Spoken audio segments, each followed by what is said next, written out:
Hello, Charlie TCG here, and welcome back to Looking Ahead, the series where I break down and analyse the meta, what's happening over in Japan, and how will it impact Taiwan. Today, we're going to break down what exactly might win the next Champions League happening in Japan this weekend. This is a huge tournament with potentially over 3,000 players. There is a ton of creativity, and Paradox Rift has really opened up the meta to be a lot more broader than we might have thought about. So in today's video, we're going to break down what has been performing very, very well in the City Leagues right now this weekend, what are the top 6 performing decks, and exactly looking at some of the lists as well. Some lists which I think could potentially do well and might be the best way to play these certain archetypes. So let's jump into where the meta breakdown has kind of gone in the top 16 in the City Leagues. And you can see here, it has changed quite a lot since the start of Paradox Rift. One thing, a big note, is Shein Power is nearly off the graphic. We know that Lugia definitely hasn't had a momentum since the single strike was the best version to play it. Lugia has definitely dropped down to be only about 2% of the top 16 metagame. But Shein Power at 3%, this was a constant 10% for months upon months on end. But Shein Power just isn't doing it as much, which I think is really sad. It's not performing well over Japan and also not doing well in our metagame. Iron Hand, I feel like it's a lot more worse for the deck and kind of making it a bit more challenging. I'm definitely going to be covering that in a video in a couple of days' time. Another thing I just want to note here is that Lost Box is made a huge return, as well as also the Rapid Strike engine. Lost Box being nearly 8% and Rapid Strike being nearly 5% is really, really good and exciting to see. I love seeing that this deck's kind of like sorry, definitely improving their matchup-wise a lot more. Miraidon is still doing pretty well. Not being performing over well and like getting the wins, but definitely dominating a lot of like the top 8 sort of positions. The top 3 are still likely are the Gardevoir, Charizard, and Lostina.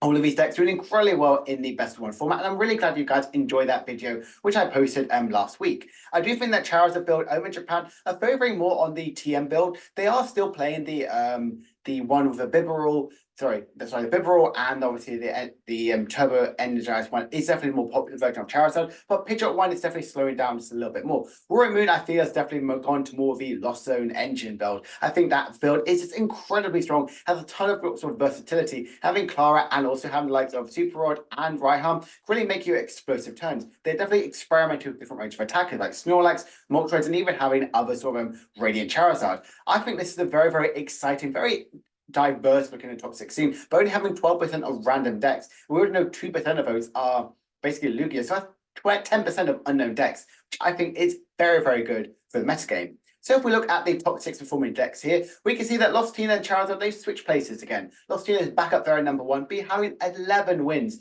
Charizard there at 2nd place with 5. Same thing tied with Roaring Moon, but did get a little bit more 2nd places. Gardevoir's gone down a little bit. We're seeing a little bit of a decline in Gardevoir. It's not that powerful threat that it was pretty much for the last month or so. Snorlax Stall has finally come into the metagame at 5th place, which I think is very exciting. We're seeing Control actually be the best it's ever been. I think having likes of Counter Catcher really opens up and really excitingly to make Snorlax Control as powerful as possible. And Mew, of course, is back in there with 3 wins. Only just behind it is Miraidon with another 3 wins, but no 2nd places. What I love about this top 6 metagame is it changes constantly. Every single week, we've got either a brand new deck come back in or even a new deck in general come around there. There's no deck which always stayed the same, which is kind of very much exciting. I love seeing the rise and fall of certain archetypes. One thing I really love is Lost Zone a Roaring Moon Lost Zone package. I think this is an incredibly strong archetype. And going up as being one of my favorite decks right now. It's consistently doing well, especially in our tournaments, as well as also around the rest of the world. And Roaring Moon is definitely kind of performing so much more better than Shein Power in nearly every respect, which honestly is sad to see, but I love to see Roaring Moon, a new archetype, doing incredibly well. Lostina did gain a counter catcher, and I think Path to Peak being the main abuser deck for it makes it a lot more stronger. Charizard as well, it's kind of gone down just a tiny bit, but like I mentioned before, the TM Evolution build is more popular there in Japan. Whereas for us, we have definitely a Pidgeot build, as it's all just one of that build just yesterday. And Gardevoir as well hasn't really changed too much. It's not like Stall, there's definitely a few bit of change around that. And Mew, a lot of people are still playing the Excel Core package, which I think is really fun. It works really well, especially makes the Roaring Moon and Charizard matchups incredibly good, and also having a good single price attacking option. So right now, let's look into the list as well. Look at exactly what I think could do well, the version I think could do well in the Champions League. So what else to start off, we're looking at one version of Lostina. This Lostina is very similar to a top 8 list which happened at LAIC, having the Forest Seal Stone. I think the Forest Seal Stone is a really good utility tool for Lostina. Yes, I know Star Requiem is honestly incredible, but you're only really using Star Requiem on the likes of potentially your Muse, your Charizard, and a few other archetypes as well. So not really utilizing that so much time. You're constantly using Lost Impact I do think it's not terribly a bad sort of decision to have that into it. I love the high destructive capability. Still having the counter catcher is very, very powerful, and a couple switching cards as well. I think this is a very good version of Lost Tina. Potentially, this could be a best version in like a single round best of one sort of format here. We have another one here, which is definitely a lot more techie sort of build, which I think is quite interesting. I think the more straightforward Tina is a little bit more consistent, but they have both won. I like having getting rid of the Greninja, because people are like, oh, we've got to play with some mana fees. Let's add in a Radiant Charizard, which could be really good, especially in the late game. You are playing Mirage Gate, and Radiant Charizard is like the best it's been to in so many years. Well, I also love the Wuxiang EX. I think it's really good because especially it can obviously one-hit KO Charizard, but also its first attack doing a ton of damage, especially to sniping. If people aren't respecting Manaphy by putting them into deck, by not respecting them for Ninja, this could easily be a nice sort of inclusion. So you still get that bench sniping damage. But again, high disruptive cards, high paths to the peak, very, very powerful, very aggressive deck. And I really love this sort of archetype. I like how Tina is still evolving and potentially definitely out there being one of the strongest decks to play right now going into this tournament. Another one is Fusion Mew. This one here, I really, really like it. It goes back to Add the Ice Cube. I think the Ice Cube is an incredibly good inclusion. I think it's very, very good. Like I mentioned before, a lot of people are cutting the mana fee. So if you chuck in his Ice Cube, you can do basically 120 damage to one of your opponent's bench Pokemon. It's either 120 or 106. I always forget how much it is, but it's a very, very good inclusion. Another thing I love about this deck is the Vitality Band, and also the TMD evolution. Why do I like the Vitality Band as one? Well, the amount of times you could have to play like an additional power tablet to get that 220 number. Getting this instantly, searching out with the Town Store plus Vitality Band just makes it really, really easy. You don't have to waste more of your resources. It just makes it more consistent. That TM Evolution, you're already doing quite a lot of damage anyway. Potentially your Charizards take quite a while to get these big one KOs, but you can like do a couple more damage in there. As long as they don't get return KOs, you can use your Meloetas and Ice Cube. You can also get some prizes that way, which I really, really like. I think it's very, very interesting way how we play Mew. As we know, Mew is played a ton over there in Japan. I wouldn't be surprised if it does do really well. Miraidon won the last one. Could Mew come back again because it won Japan Nationals and obviously the World Championships happening there in Japan? Mew is definitely poised to do very, very well right now. It's incredibly fast, very, very aggressive, and honestly, very, very strong. Speaking of Miraidon, this is the build which I've seen, which is really interesting around it. Playing the Ampharos EX has a ton of high HP, can do a huge amount of damage as well, and also it can save your Flaffy so your opponent isn't getting extra 2 easy prize cards with Greninja getting rid of KOing 2 Flaffies. A lot of people are focusing more on the Pioneer build for Miraidon, which I think is really interesting. It's a way for you to really go aggressive to try and get out of that turn 1 Iron Hand as quickly as possible. We can see this with the likes of 2 Squawkabilly as well as also Mew and Luminium. We play 15 lightning energies, which I feel like is definitely the sweet spot for Miraidon, especially if they're playing Iron Hands. Playing the 2 of as well, you really focus on trying to get at that turn 1 Iron Hands as quick as possible. Pioneer obviously opens up good options for the late game. I think this is the best way and the only way to really play Miraidon for the future. Pure on the basis that you can kind of like discard your hand, get any cards you want to have. You're a very fast, very aggressive deck. You're not really discarding maybe like 1 or 2 resources, potentially even a lightning energy to power up with the likes of Flapping. Very, very powerful, very, very interesting way of how we're playing Miraidon. Obviously, it won the last Champions League. Could it do a back-to-back sort of wins here? It does very, very well in best of 1 by being very, very fast and aggressive, and Iron Hands really opens up that door to it. I think Miraidon is in a very good position to at least get a top 8 position. Another one I want to talk about is Gardevoir. Yes, Gardevoir. This deck is very, very strong here. This is a very interesting version of how we're playing it. This one here, what I like about it, is still plays the 3 copies of stadiums. Like I mentioned before, no one is really playing past the peak as much, only really like Giratina and Mew. And Giratina and Mew might be about 25% of the metagame, which, yes, it is still quite very, very high. But you still play that 3 copies of stadium cards. You're constantly getting that out and constantly getting those bounces. No Zacian as well, but you're playing 3 copies of Gardevoir Shine Arcana.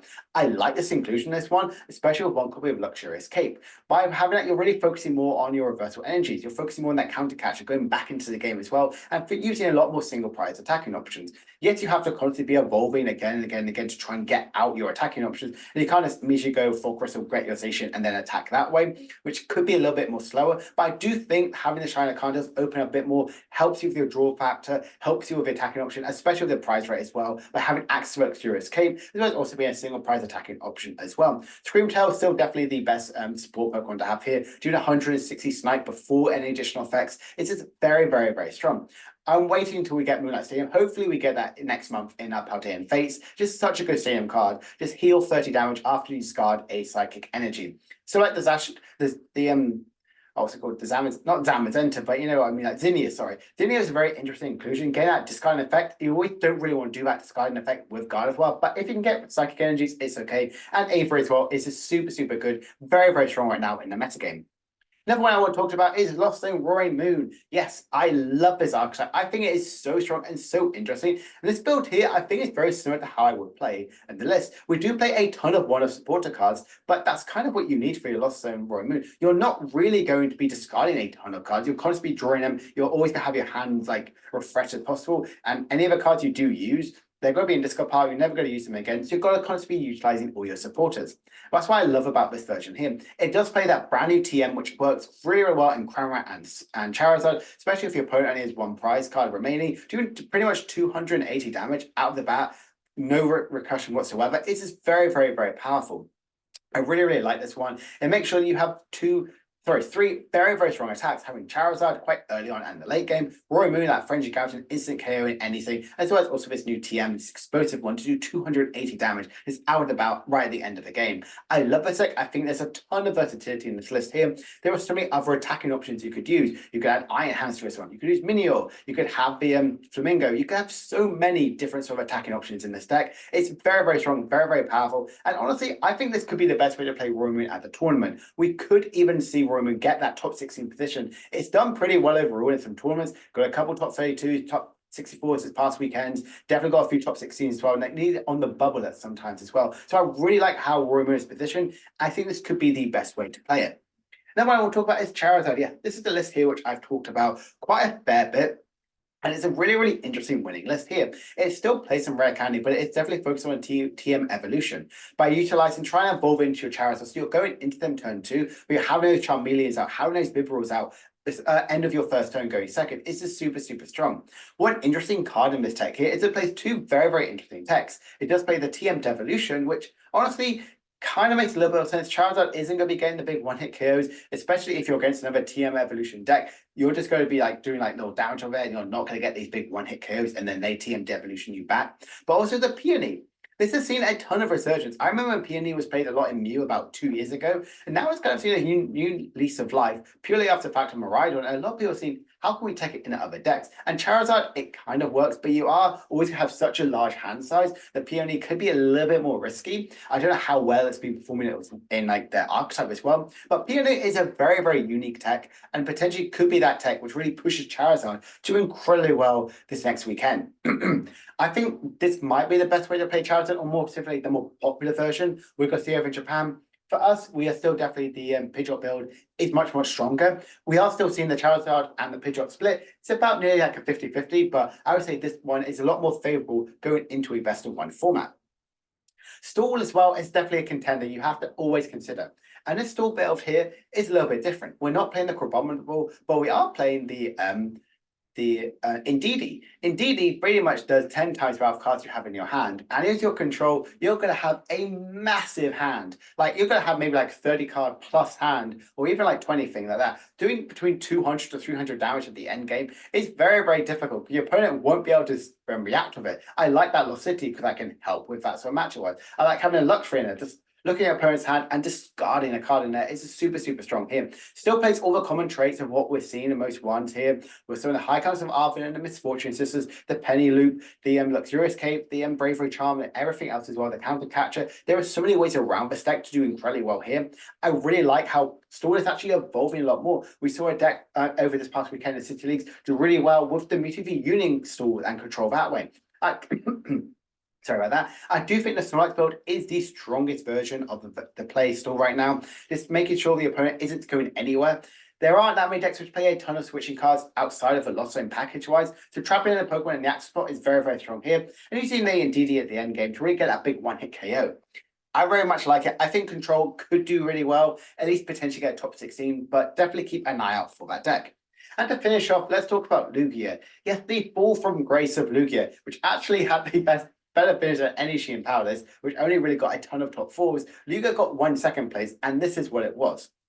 Yes, it's very sad to see that, or very interesting that Lugia was like the BDIF, nearly 50% of most meta thing, falling down to being like not really on graphics at times. Lugia's not really that poised right now, but the color spelled here might be the best way to play it.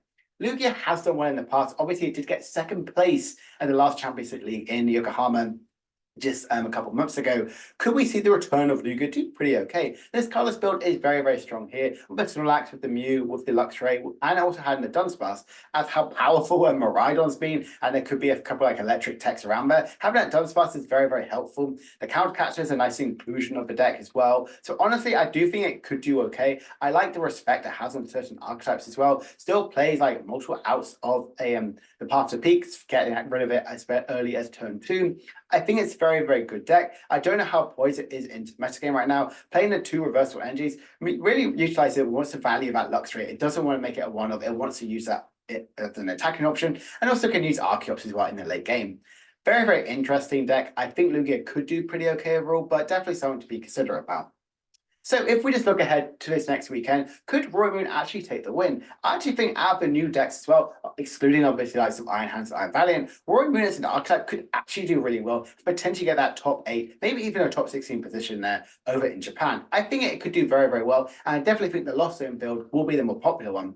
Will Miraidon Mew make a top 8? These decks have definitely done incredibly well in Japan scene pretty much all of this year. So closing out with either a Mew or Miraidon win could actually be very, very good here. I do think it definitely opposed to get a top 8 position. I think the Fusion build of Mew will be the version to kind of do well. Miraidon build as well, potentially could be the Pioneer build, where they're just like discarding your hand, 18 energies, 2 counts of Iron Hands, and that might be the strongest build of Miraidon. And could a new deck actually do well?